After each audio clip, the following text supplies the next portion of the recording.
நம்ப மாட்டீங்க சார், அன்றைக்கி உட்காந்து சாம்பார் சாதம் சாப்பிட்டு திடீர்னு என் ஒய்ஃப் கிட்ட சாதம் போட்டு ரசம் ஊற்றுனேன். ஐயோ சாரிங்க எடுக்க மறந்துட்டேன்னா.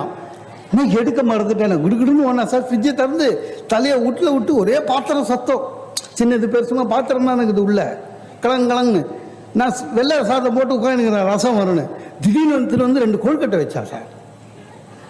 சாம்பாருக்கும் ரசத்துக்கும் நடுவில் 2 கொழுக்கட்டை. என்ன கொழுக்கட்டை உங்களுக்கு தான் பிடிக்குமே சாப்பிடுங்க.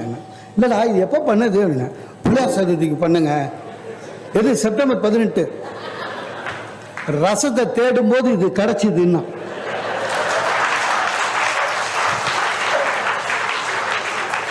அதாவது இந்த கீழடியில் அது கிடைக்குது இது கிடைக்குது, மொத்த கீழடியும் என் வீட்டு ஃப்ரிட்ஜு தான். ரொம்ப தோணும் சங்க காலத்து சாம்பாரே கிடைக்கும். ஒன்றும் பண்ண முடியாது, ஒன்றும் பண்ண முடியாது. எல்லாமே அப்படிதான் சார். எல்லாமே எல்லா விஷயத்தையும்